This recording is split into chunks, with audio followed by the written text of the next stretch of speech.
Hello everyone, welcome back to my channel, or if you're new here, welcome. In today's video, I'm going to compare the movie versus the book of the Ballad of Songbirds and Snakes.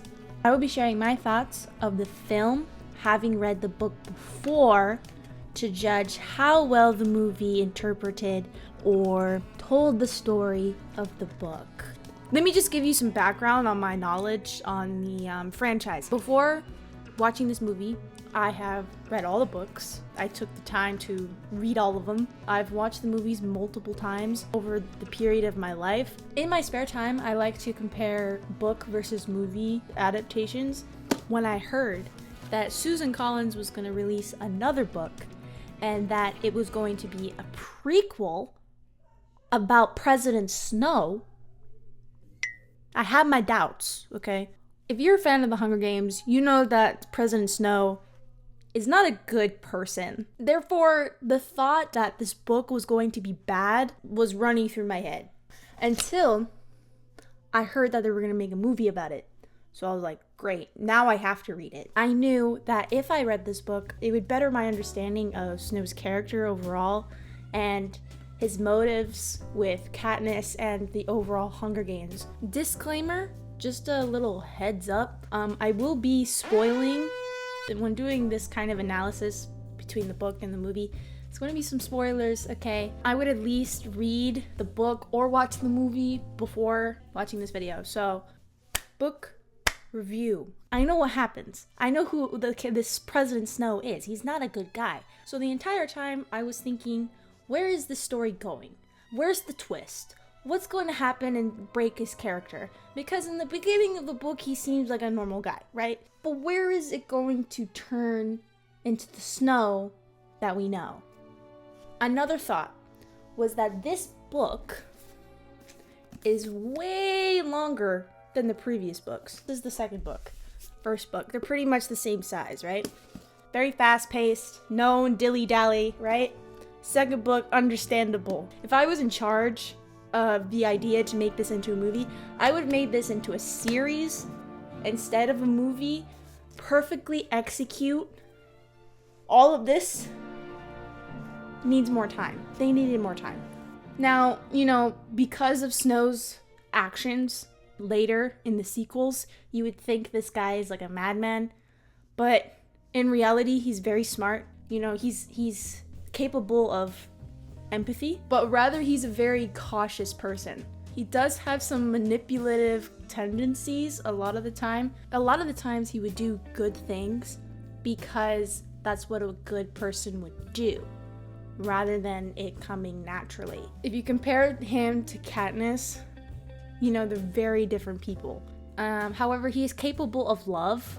He just hates it, like loving another person romantically. He doesn't like it. So, movie review. I give this movie 8 out of 10. But hear me out. I feel like casting overall in the movie was pretty good. They matched and portrayed the characters in the book in the movie pretty well. The sets were also as good in general. We get to see 12 in a different light. They even took lines from the book, which is always a plus in my book. So I'm not mad about that. The casting, the sets, good. But let's get into the deeper side of things here. Of course, they changed a little bit, and they added more lines, of course, because this is a book and you have to portray more and give the audience more information so they're not lost. There was a lot of things that they changed. A lot of changes were necessary and understandable for time-wise, because it's a big book and the movie was only 2 hours and 30 minutes. There were things that they edited out, which was okay. It didn't change the story. 3.5 things that I wish they did better. Firstly, was Lucy Gray and Snow's relationship. It felt awkward.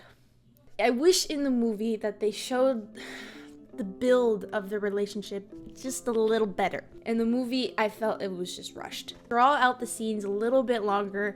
It's just okay. I can watch a 3-hour movie.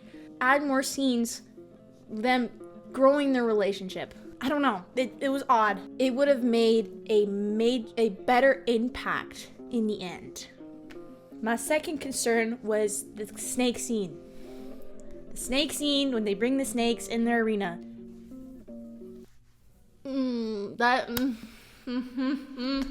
Whatever happened in the movie did not happen in the book, and I wish they should have kept to the book a little bit more, because she was all like cool and singing to the snakes and commanding the snakes. I don't know, it was just way cooler in the book than I think than what they did in the movie, but what they did in the movie was okay, but I just wish that she commanded the snakes. Anyways, third one, thrice, was that they didn't include Deep in the Meadow song. They should have at least added the scene when Lucy Gray was singing Deep in the Meadow, because it shows more of Lucy Gray's role, and I wish they could have shown that a little bit more to deepen the character of Lucy Gray in the film, but the book doesn't really clarify whether she wrote that song, but she does sing it. I was kind of disappointed when they left that one out, but they had the hanging tree, so I guess they just like, well, hanging tree is enough, they'll get it. She wrote most of the songs, and that's how, Katniss knows them. Whatever. It must have been torment for Snow to hear Lucy Gray's songs be sung by a girl named Katniss from District 12 in his own Hunger Games. The final thought that I have is that they should have emphasized him hating Mockingjays. I didn't get that hint in the movie. Like, he despises them. He hates the idea of Mockingjays. However, he likes Jabberjays, because Jabberjays you can control. However, a Mockingjay, you can't, right? They're wild and they're free. Freedom. So it would have gotten the message across that he does not like Katniss. He hates freedom. He likes control. And they also rearranged a scene. They did not need to do that. They did not need to do that. The way that the author wrote it was on purpose to add more emotion. It's very hard to convey my feelings into words. That's just my opinion. I wish they would have made a series. Even if it's 8 episodes, they would have more time telling the story. It is very, very hard, not impossible, to convey a book into film. But, what I've learned from these books and AOT is that time repeats itself. And I think these stories remind us of what humanity is capable of. Nonetheless, I loved every single moment reading these books, watching the movies. I think the director of this franchise did a phenomenal job at keeping what Susan Collins wrote and captivating the message that she wanted her readers to grasp. But as a reader, there's gonna be some little grunges. Now that I'm realizing reading the book before the movie, is setting myself up for disappointment. I don't think I'll be doing that again. This book's supposed to be a villain origin story. It was a new one. I've seen a lot of people talk about it on TikTok, so let me just give my input and what I think about the ending. They're running away, they're going and starting a new life. And in the book, Snow is debating, do I really want to be living in the middle of nowhere? Do I really want a family? Do I really want to live a life like this in the wilderness? The pleasures of, the capital. He's like, am I really willing to leave that? It rains, whatever. They go to the cabin. She, at this point, notices, oh my God, you found the guns. Great. I'm just going to go and take this huge knife and go find some Katniss. She's also very similar to Choreo, as the way of her thinking and way she is around the people. She's almost putting up this persona to protect herself, that kind of thing. This innocence she puts up wasn't so much in the movie, but that's okay. At this point, Lucy Gray has lost all trust. She figured out who the third person was. It wasn't me, myself. No, she didn't fall for that. I think she could point out a lie. So she knew that he was lying. It made sense because Choreo was his friend. He told him everything. So Janice wouldn't just go out telling everyone.